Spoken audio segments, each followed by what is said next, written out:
Bismillahirrahmanirrahim. Assalamualaikum warahmatullahi wabarakatuh. Gimana nih kabar teman-teman? Semoga semua dalam keadaan sehat walafiat ya. Dan semoga semua diberi kebahagiaan oleh Allah Subhanahu wa Ta'ala. Jangan lupa tetap semangat dan untuk melewati masa pandemi ini. Dan jangan lupa juga tetap patuhi protokol kesehatan ya teman-teman. Baik, perkenalkan kami dari kelompok Capture 19 yang beranggotakan 1. Ayu Ervin Dea Permatasari, NIM B101 90338, 2 Alan Ardia Prestoga, NIM B101 70247. Di sini kami akan menjelaskan tentang merancang dan mengelola komunikasi pemasaran terintegrasi.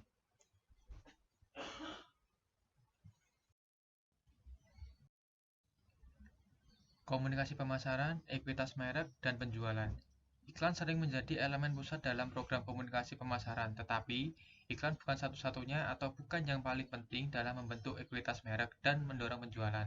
Contoh nih, keberhasilan Nike dalam memilih cara penyampaian informasi untuk memperkenalkan sepatu versi terbarunya melalui pemain bintang basket LeBron James.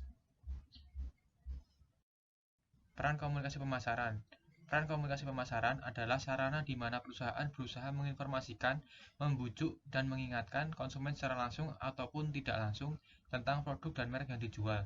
Contoh secara langsung, berkomunikasi langsung dengan konsumen melalui acara-acara seminar produk, misalnya produk kosmetik. Ketika pada saat melakukan seminar, menjelaskan langsung mengenai spesifikasi dan kelebihan produk. Secara tidak langsung, melalui iklan, pemasaran interaktif melalui media internet, sehingga menimbulkan ketertarikan terhadap produk yang ditawarkan. Berikut adalah tabel kerangka dasar komunikasi umum. Bisa dilihat teman-teman di sini. Kemudian di sini ada bagian komunikasi pemasaran terintegrasi untuk membangun ekuitas merek. Bisa dilihat juga di sini.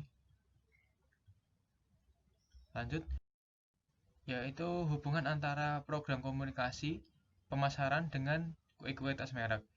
Menurut Kotler dan Keller, menyatakan bahwa komunikasi pemasaran memungkinkan perusahaan menghubungkan merek mereka dengan orang, tempat, acara, merek, pengalaman, perasaan, dan hal-hal lainnya. Jadi, komunikasi pemasaran berhubungan dengan ekuitas merek karena melalui komunikasi dapat memberikan kontribusi pada ekuitas merek dengan menanamkan merek dalam ingatan dan menciptakan citra merek, serta mendorong penjualan dan bahkan mempengaruhi nilai pemegang saham.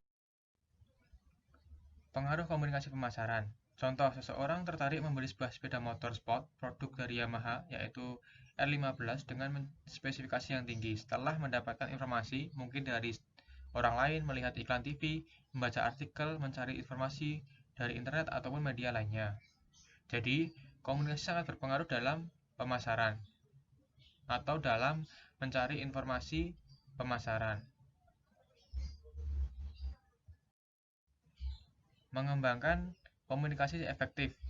Komunikasi efektif adalah komunikasi yang mampu menghasilkan perubahan sikap atau attitude change pada orang yang terlibat dalam komunikasi. Tujuan komunikasi efektif adalah memberikan kemudahan dalam memahami pesan yang diberikan. Merancang komunikasi. 1.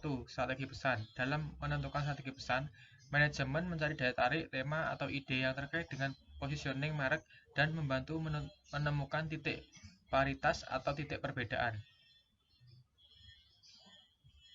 Contoh kata-kata pesan yaitu membuat pakaian lebih bersih, merupakan janji pengalaman hasil penggunaan.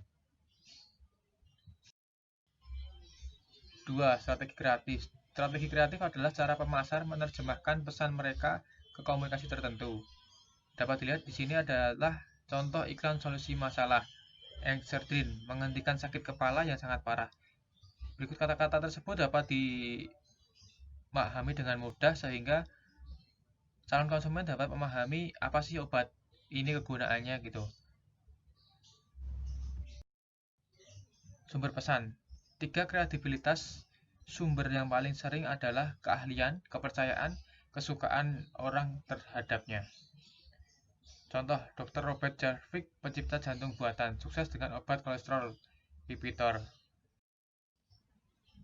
Adaptasi global. Pertimbangan yang dibutuhkan yaitu 1. Produk, 2. Segmen pasar, 3. Gaya, 4. Lokal atau global. Memilih saluran komunikasi. 1. Saluran komunikasi pribadi, 2. Saluran komunikasi non-pribadi, 3. Integrasi saluran komunikasi.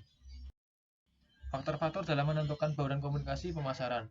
Perusahaan harus mempertimbangkan beberapa faktor dalam mengembangkan bauran komunikasi. Berikut adalah hal-hal yang harus dipertimbangkan oleh suatu perusahaan untuk menentukan bauran komunikasi pemasaran. 1. Jenis pasar produk. 2. Tahap kesiapan pembeli. 3. Tahap siklus hidup produk. Peran iklan dalam pasar bisnis. Iklan dapat memberikan pengenalan terhadap perusahaan dan produknya. Jika produk mempunyai fitur baru, iklan dapat menjelaskan fitur tersebut.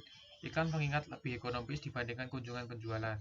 Iklan yang menawarkan brosur dan mencantumkan nomor telepon perusahaan merupakan cara efektif untuk menghasilkan petunjuk dan perwakilan penjualan. Perwakilan penjualan dapat menggunakan salinan iklan perusahaan untuk melegitimasi perusahaan dan produk mereka. Iklan dapat mengingatkan pelanggan bagaimana cara menggunakan produk dan meyakinkan mereka tentang pembelian yang mereka lakukan. Ini adalah merupakan tahap siklus produk. Dapat lihat di sini. Baik, terima kasih. Mungkin itu saja yang dapat kami sampaikan. Sekian, terima kasih untuk perhatiannya. Wassalamualaikum warahmatullahi wabarakatuh.